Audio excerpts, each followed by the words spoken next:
Then in our deep dive segment on Urta Kerala, talk is that Kerala now seems to be the next Punjab with drug usage and smuggling reaching its peak. And finally, our viral watch segment on the wolves that have now come back. Are basically, our scientists have managed to revive an extinct species of a wolf, leading to big questions on what else can be really brought back. Taking you through all that news, as always, the headlines. Tensions rise in West Bengal's Murshidabad as protests against the Waqf Act turns violent. Cars have been torched, stones thrown at protesters, police clash.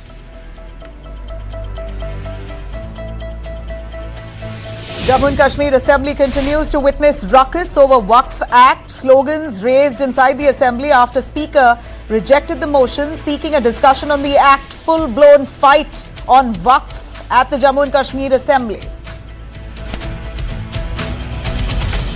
Union Home Minister Amit Shah chairs a high-level meeting in Srinagar, reviews security situation and progress of developmental projects under the central government's agenda.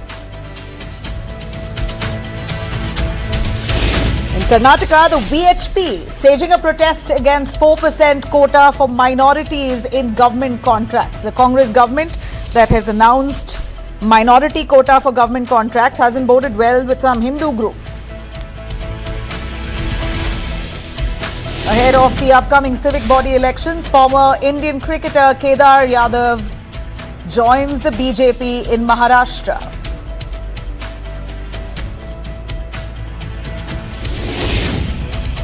There you have it, a full-blown spat between Kalyan Banerjee, Kirti Azad to do with Mahua Moitra. We see internal party rift with the BJP leaking WhatsApp chats, making this a national affair. Supreme Court comes down hard on Tamil Nadu Governor R.N. Ravi for sitting on bills passed by the Assembly, calls his action illegal and arbitrary, says Constitution does not allow absolute veto powers to the governor. This ruling sets precedents. And just April already, mercury soaring across 40 degrees. Many parts of India have been reporting 40 degrees as temperature. In fact, Chidambaram, senior in Ahmedabad, where temperature has risen to 42 degrees Celsius. He's said to be okay now. China hits back at Donald Trump for his additional 50% tariff threat, says it won't get blackmailed, and is now ready to fight the end. Remember, Trump's tariff leads to nearly 125% tariffs in certain sectors on China.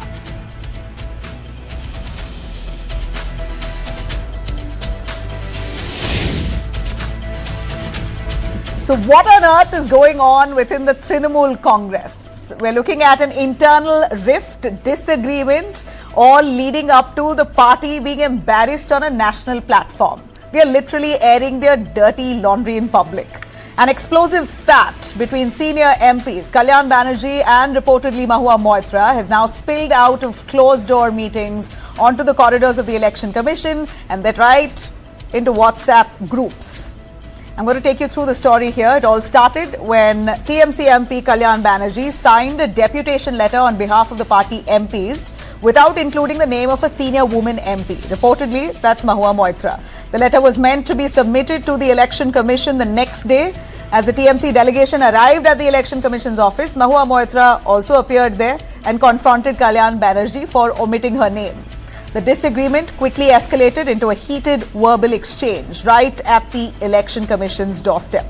These are WhatsApp chats here that's been put out by BJP leaders. Of course, it's a field day for the BJP. In fact, security had to be brought in to calm both the MPs down at the Election Commission's office. It got so ugly that finally Chief Minister Mamata Banerjee herself reportedly had to ask both the MPs to stand down. Now, just when you thought it was over, of course, the BJP took this on.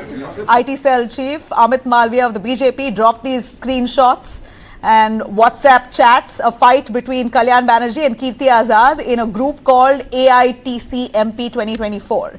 Banerjee takes a clear dig there. In those chats, it's visible. Kalyan Banerjee taking a dig at Mahua Moitra. It seemingly taking a dig against her.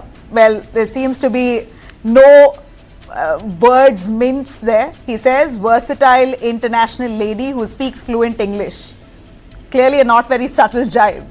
Kirti Azad then jumps in, trying to back Mahua Moitra, calling out Kalyan Banerjee for being childish and erratic.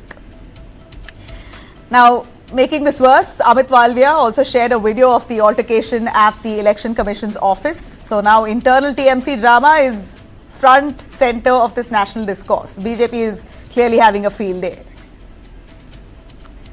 सब MP है sir हम लोग मेरा इसको बोलते होंगे arrest करो हाँ thirty third action share the please मोहिला बोलो show one please Mowa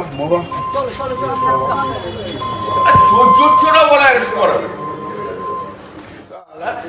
media में जाओ होक ना मीडिया আমি তো চাই মিডিয়া হোক वो কত বড় অসুখ আমার জারি है ग्रुपिंग में जब होगा तब हम भी कुछ करेंगे देखता है करिए but I will not allow to do any illegal work. हम कोटा में नहीं आया है भाई. If you start, you have to. I will finish. No. If you start. You are a senior MP. No. If you start, I will finish it. Please. Let's get this straight here. This isn't just about bruised egos. This is about a woman MP allegedly being sidelined in a party like TMC, which is led by a woman. It's also about a senior leader taking pot shots publicly, and it's party discipline that's flying out of the window here. The conduct is unbecoming of the lawmakers. Parliamentarians should be setting examples, not becoming Twitter trends, at least not for a reason like this. This is total self-goal politics. TMC is giving its rivals all the ammunition that they need. Parliamentarians don't need to agree on everything. We know there's often disagreement on multiple levels, but what they do owe to the public here is dignity, responsibility, and some sense of unity for their vote bank's sake. Because more than party crisis, this is now appearing to be a more credibility issue. যারা ওই মহিলা এমপির জন্য বড্ড দরদ সে যে আমাকে যে অ্যারেস্ট করাতে বলছিল সেটা ঠিক করেছে তো দিদি শুধু বলে দিক ভুল হয়েছে দপ পার্টি রাজনীতি চলে যাব আমার অত রাজনীতি নিয়ে অত কিছু নেই কিন্তু ওই মহিলা অসভ্য মহিলা এমপিকে আমি সহ্য করব না The WhatsApp chats of the party being leaked is also unfortunate. The language used by Kalyan Banerjee is unfortunate. Kalyan Banerjee misbehaved with a lady MP.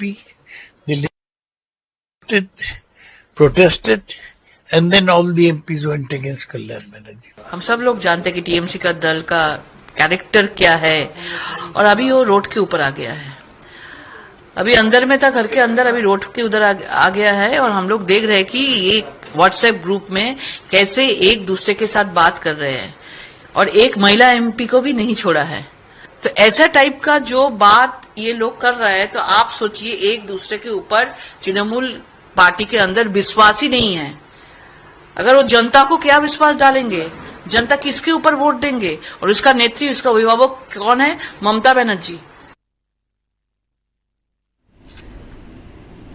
Shifting our focus here to Supreme Court's verdict on R.N. Ravi, the governor of Tamil Nadu, slamming him for withholding bills. Certainly a landmark judgment.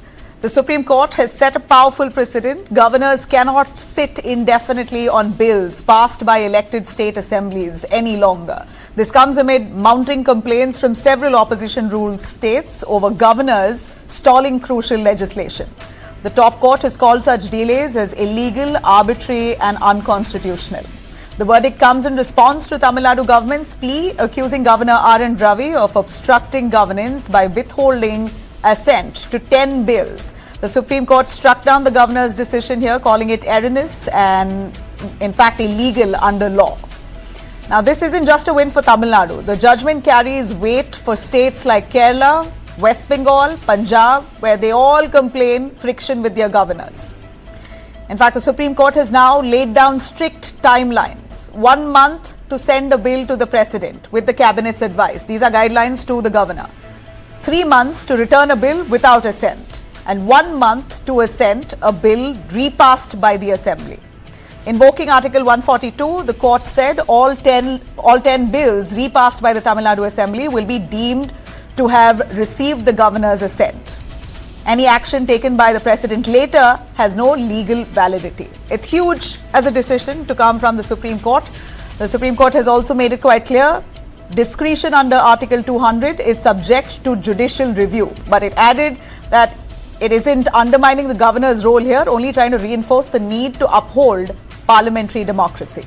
The fallout for R.N. Ravi in Tamil Nadu post the verdict here. DMK government claiming that Governor Ravi will no longer serve as the Chancellor of State Universities.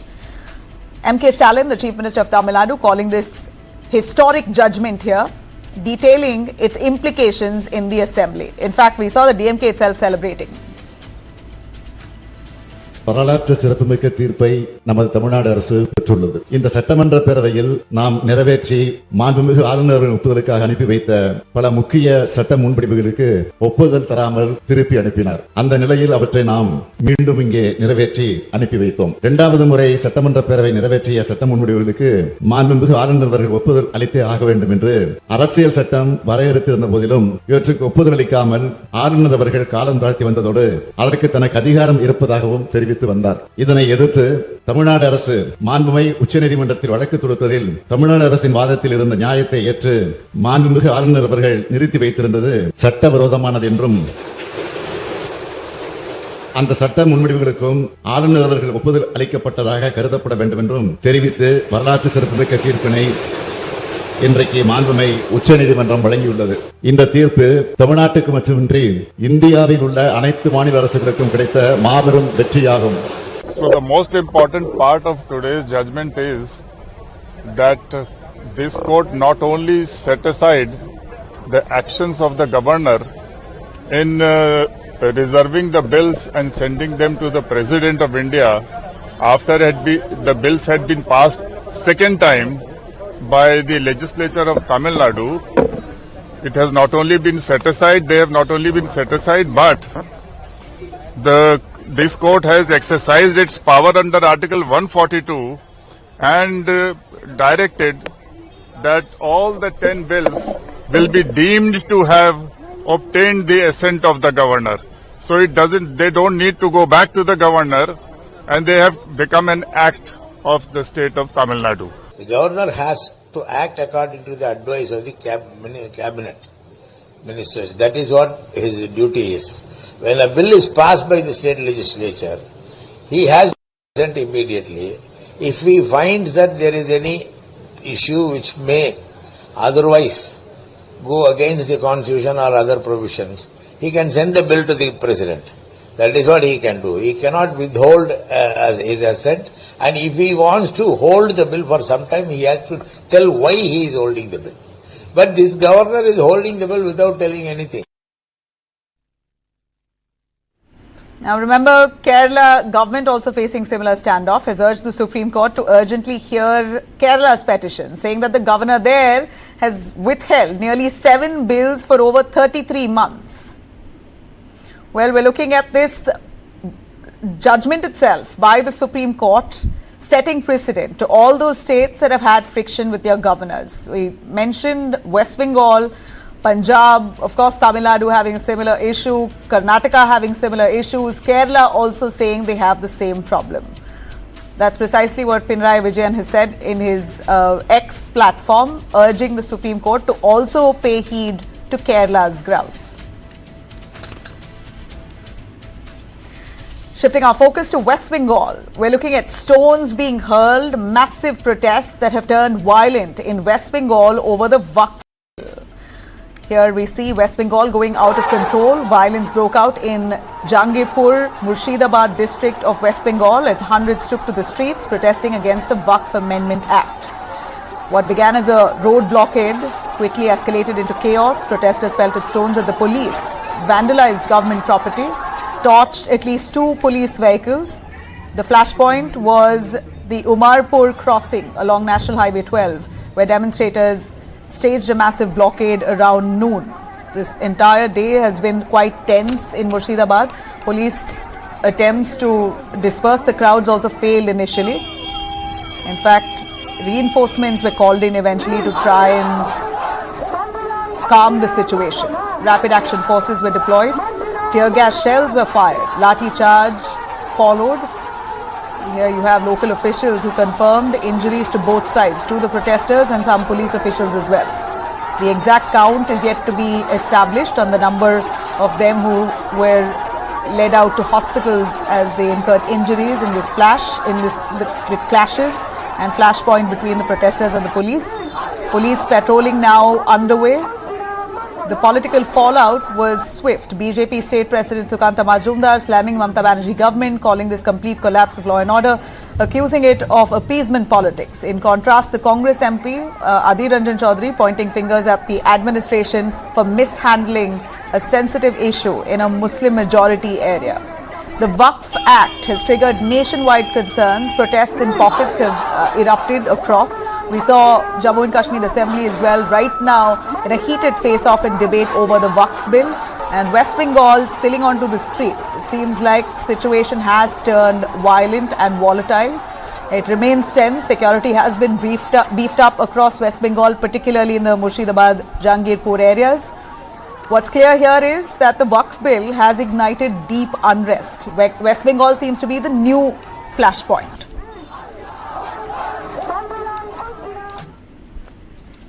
Shifting our focus to Kerala. Kerala Temple Festival has now become a controversy as RSS song was played up at a temple, and this has led to the temple board deciding to disband the temple administration itself, calling this illegal. A temple festival in Kerala's Kollam district landed in controversy because of an RSS-linked song that was played out. That's the video we're playing out for you.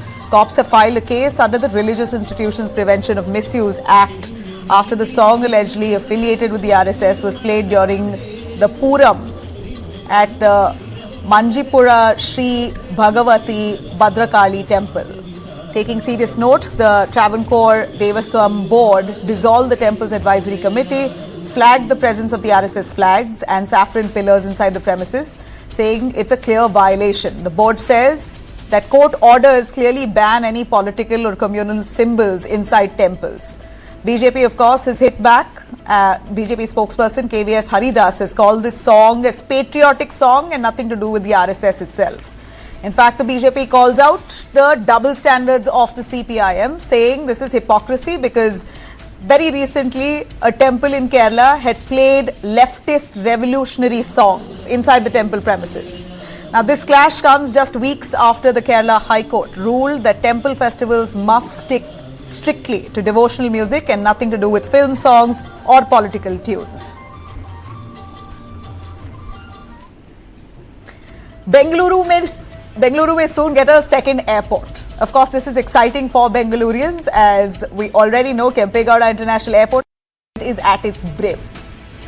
With Kempegowda International Airport bursting at the seams, Karnataka has kicked off a 3-day site inspection to shortlist land for a brand new airport in Bengaluru.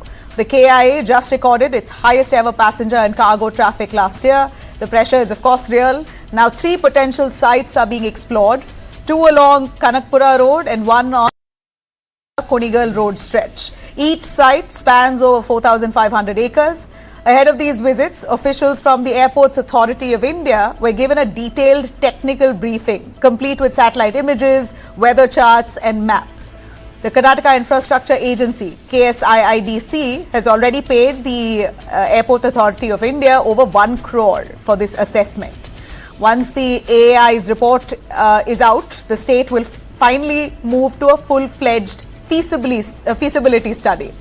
Of course, the AAI report is now awaited to take it to the next step to see how feasible is a second airport in Bengaluru. There's a catch here though. No new airport within 150 kilometers of the Kempegowda International Airport can operate before May 2033. That's another 7 years almost, thanks to a previous agreement with the current airport operator, the Bangalore International Airport Limited.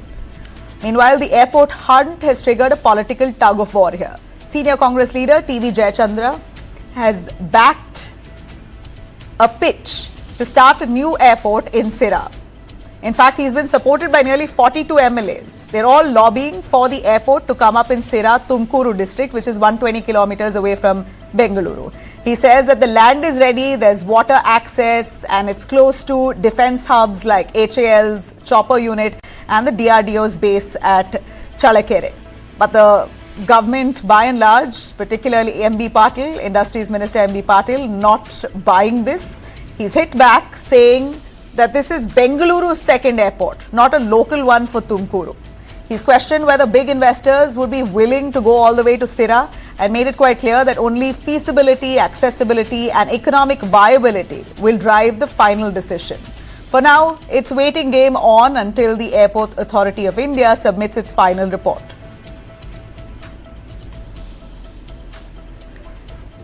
All right, very sad story that came in today on Andhra Pradesh Deputy Chief Minister Pawan Kalyan's son being injured at a deadly fire in Singapore.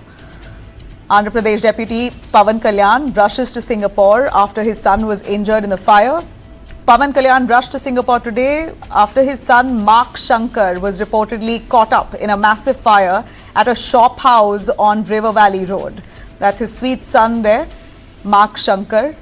The blaze, which broke out in a building house, in fact, that building itself housed many children. They had some recreational classes that was on there, and that blaze was so severe that one 10-year-old girl died.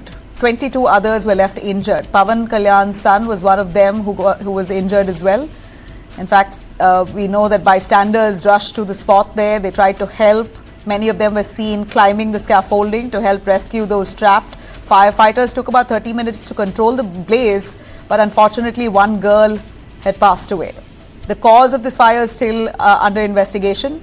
Now, Mark Shankar, Pawan Kalyan's son, is currently undergoing bronchoscopy under general anesthesia, with his condition currently being closely monitored.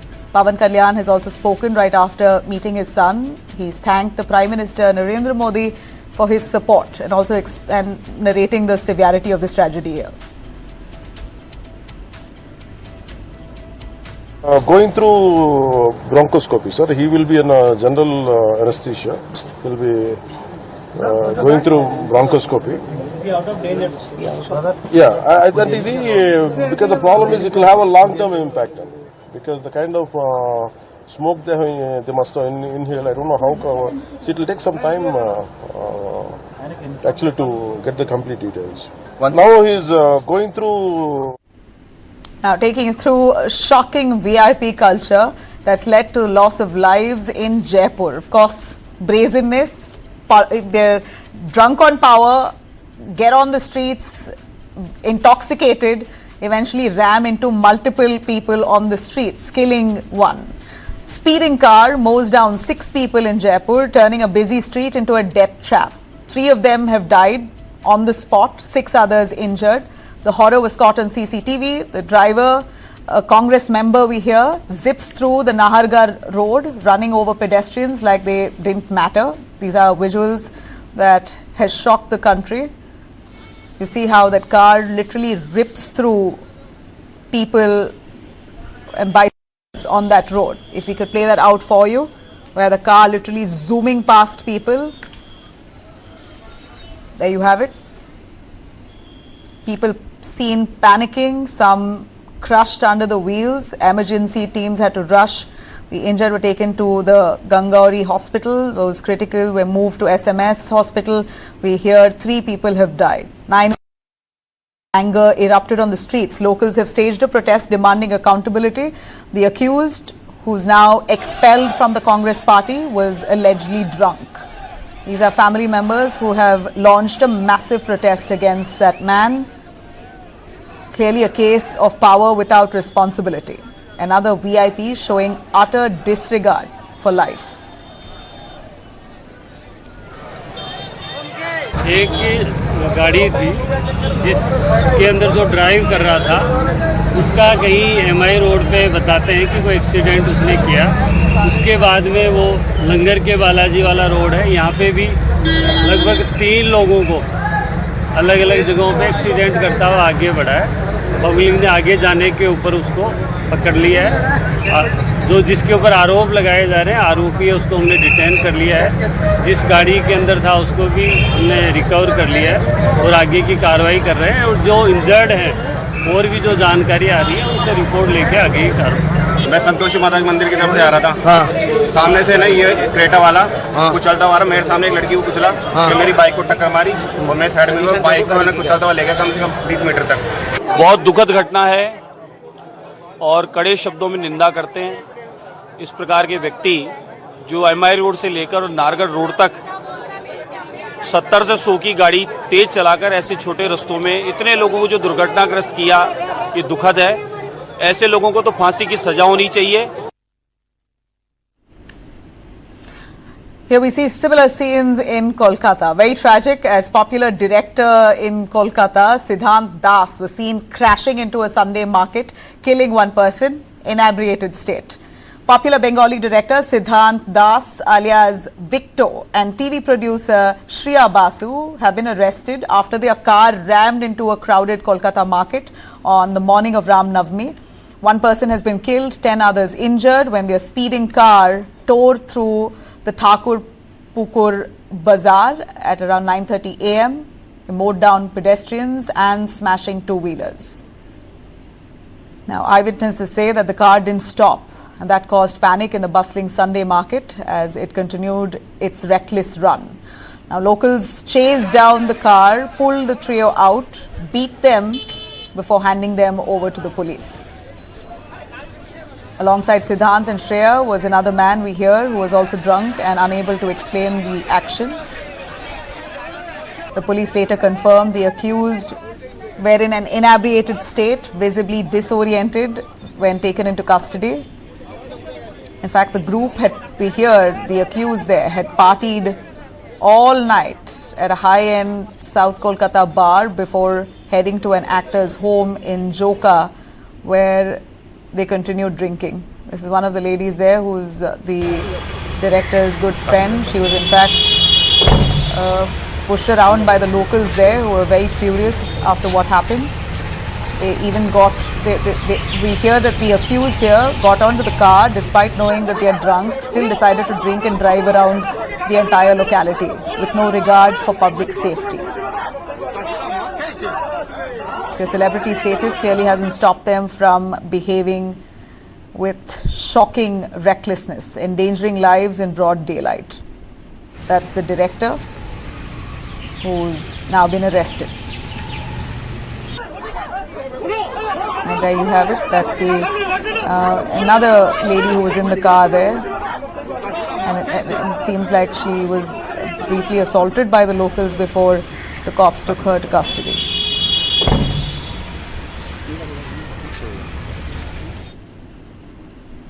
Now, news coming in of grenade attack on a BJP leader's house in Punjab.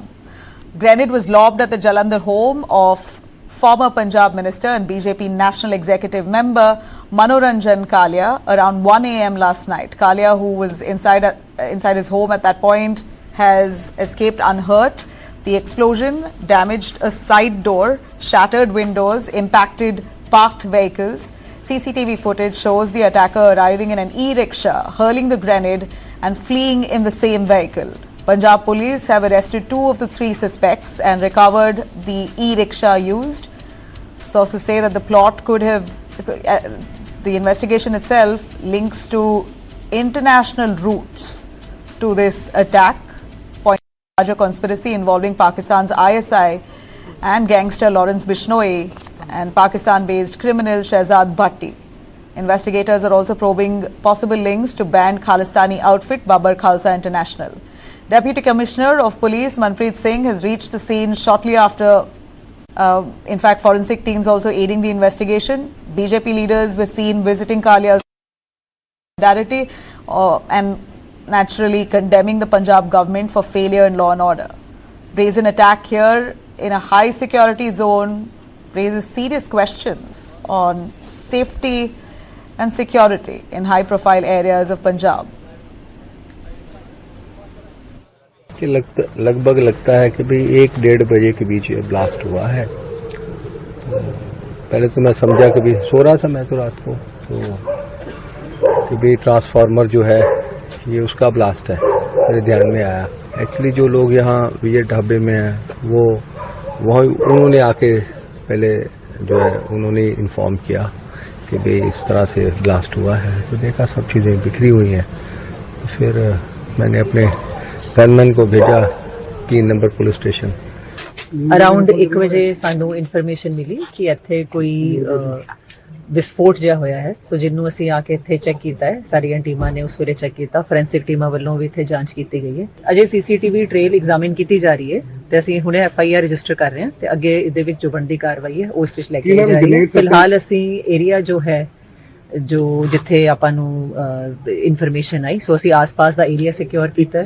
ਆਪਣੇ ਜ਼ਿਲ੍ਹੇ ਦੇ ਜਿਹੜੇ ਹੋਰ ਸਾਡੇ important points ਹੈ ਉਹਨਾਂ ਦੀ security ਤੇ main ਜਿਹੜਾ ਸਾਡੇ ਬੱਸ ਸਟੈਂਡ ਰੇਲਵੇ ਸਟੇਸ਼ਨ ਹੈ ਆਪਾਂ ਉਹਨਾਂ ਦੀ ਸਿਕਿਉਰਿਟੀ ਸਵੇਰੇ ਠੀਕ ਕੀਤੀ ਹੈ। All right, now with Trump's tariffs on several Asian countries, especially China, it seems like companies like Apple are looking towards India for some relief. And big move in tech and trade, Trump threatening a 50% import tax on China after Beijing hits back with 34% tariffs on US goods. It appears now Apple itself is a brand that is seeing a big loss in their stock. Now looking at India for some relief. It could be very likely that they would move all their setup now to India owing to tariffs slapped on China. So a big move is expected. Let's take you through what the controversy is here. US President Donald Trump has given China 1 day to end the 34% retaliatory tariffs it imposed on US products last week, or he'd slap an extra 50% duty on imports from China. It's an escalation in a trade war that has sent global markets into a downward spiral and stoked fears a recession is around the corner. Trump gave his ultimatum to China at the White House on Monday. If that tariff isn't removed by tomorrow at 12 o'clock, we're putting a 50% tariff on above the tariffs that we put on. So they've gone for years. They've become a rich country because of people, again, that were in the White House that allowed this to happen. Hundreds of billions of dollars a year they'd make on us on trade, and it shouldn't be that way. Trump's long-promised round of global retaliatory tariffs were announced last week, with some rates as high as 50%. He has said they will help the US recapture an industrial base that has withered over decades of trade liberalization. On Monday, administration officials said dozens of countries had reached out to Washington in hopes of heading off the tariffs before they take effect Wednesday. However, Trump said he has no plans to suspend tariffs during negotiations. Would you be open to a pause in tariffs to allow for negotiations? Well, we're not looking at that. We have many countries that are coming to negotiate deals with us, and they're going to be fair deals. Beijing has responded with anger to Trump's latest threat. The Chinese Commerce Ministry said Tuesday China will never accept the blackmail nature of the United States and said US threats were a mistake on top of a mistake. Trump said Monday his administration would open trade talks with Japan, one of Washington's closest allies in Asia. Meanwhile, the EU has proposed counter tariffs of 25% on a list of US goods over Trump's earlier steel and aluminium tariffs, according to a document seen by Reuters. EU Trade Chief Maroš Šefčovič said Monday they're ready to negotiate a 0-for-0 deal with the Trump administration. Well, the EU remains open to and strongly prefers negotiations. We will not wait endlessly. The 27-member EU bloc is struggling with tariffs already in place on autos and metals. It also faces a 20% tariff on other products on Wednesday. And Trump has threatened to slap tariffs on alcoholic drinks from the EU. Investors and political leaders are still trying to figure out if Trump's tariffs are permanent or a pressure tactic to concessions from other countries. and many investors are now betting that the growing risk of recession could prompt the US Federal Reserve to cut rates as early as next month. Fed Chair Jerome Powell has so far indicated he is in no rush. All right, well, you see Israel and Gaza continue to fight. You have almost insinuating that it would be nice for US to have a piece of Gaza. Donald Trump is once again weighing in on the Gaza war, this time with Israeli Prime Minister Benjamin Netanyahu by his side at the White House. US President says that he wants the war to stop and believes that might happen not in the too distant future. But what's alarming here is that Trump says US should control and own the Gaza Strip. Not something that surprises us, because there was a video that released earlier showing an animated one of Trump almost owning Gaza. Here's what he said explicitly.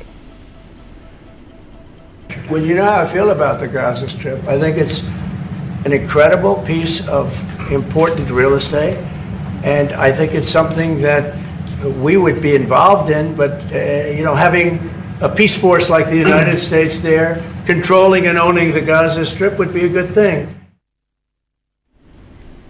All right, on that note, we're slipping into a short break. Coming back on the other side with our deep dive segment on whether Kerala is now becoming the new Punjab. Udta Kerala seems to have been a tagline now that's attached to the state owing to an increased amount of drugs smuggled in. Details on that on the other side. Stay with us.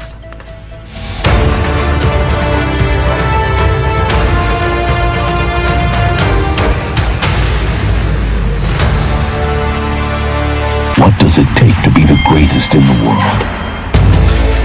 There is one thing which truly sets you apart. Your inner strength. Sodium J&K Reebok, true inner strength.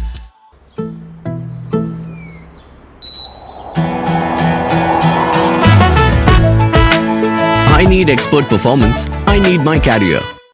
Smash your way to glory at the News9 Corporate Badminton Championship. Get ready for the ultimate badminton showdown.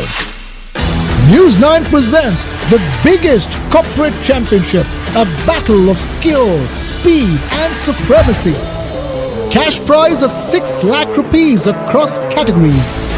Venue, Pulela Gopichand Badminton Academy, Hyderabad. Dates, May 9th to May 11th. A chance to showcase your talent and make a mark. The court is set. Are you ready? Register now. Bharat welcomes the world to a new era of creativity. Waves, World Audio Visual and Entertainment Summit. Connecting creators through Creative Sphere. Wave Accelerator. Waves Bazaar. Where stories, ideas and content go global. Connecting countries through global media dialogue and Bharat Pavilion. Shaping narratives and partnerships. Culture, cinema, gaming. Waves fuels the next wave of entertainment. Connecting creators, connecting countries. Waves 2025. In the age of OTT platforms, to watch or not to watch? That's the question. Because you are what you watch. It's our review, but your choice to skip it or stream it. Hello and welcome. I'm Krishna Kumar. This is Skip It, Stream It.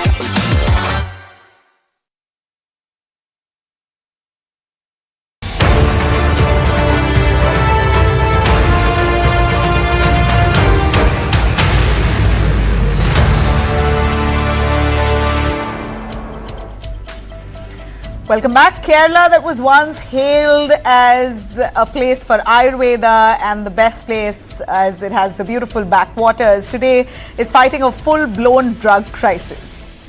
The state known as God's own country is now staring at a darker identity, Udta Kerala. Don't believe me? Just look at the numbers. In 2024, Kerala logged 3 times more NDPS cases than Punjab. Ernakulam alone recorded 5,500 plus cases in just 18 months. Punjab had 9,000 in all of 2024. Now, of the 63 murders in the first 2 months of 2025, 30 were drug-related murders.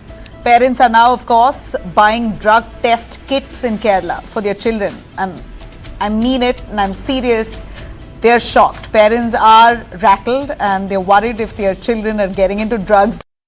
Drug test kits. In 4 years, drug cases have shot up from 37,000 to over 87,000. Narcotic seizures have tripled between 2018 and 2022.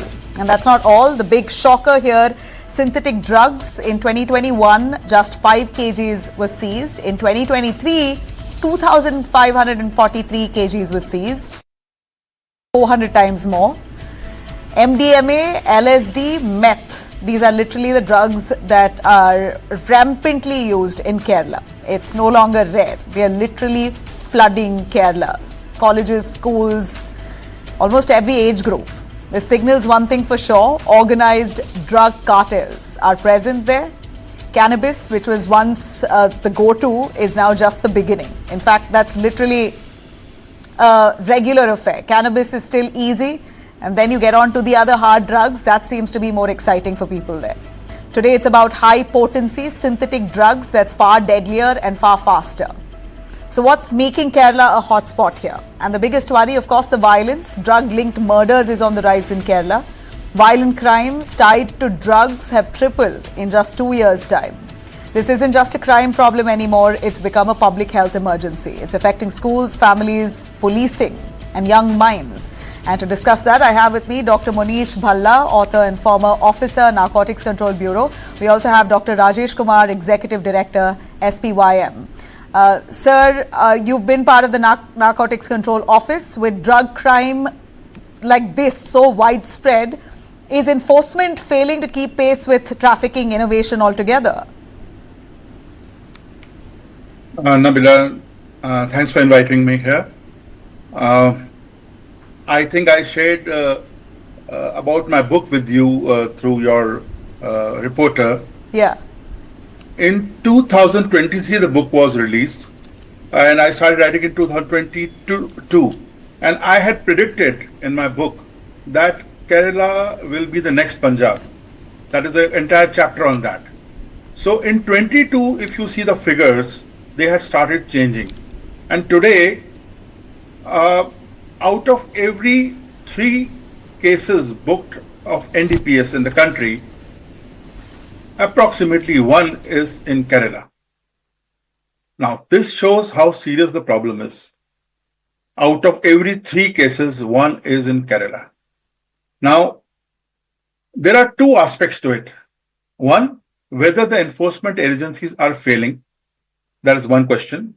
And second, what is this cause of sudden soar in this drug menace in this part of the country, which we used to call, or we still call, God's own country? You know, everybody loves that place. What has happened there? So there is something seriously wrong there. And I think it is high time that everybody, fastens their belt and starts working on this. One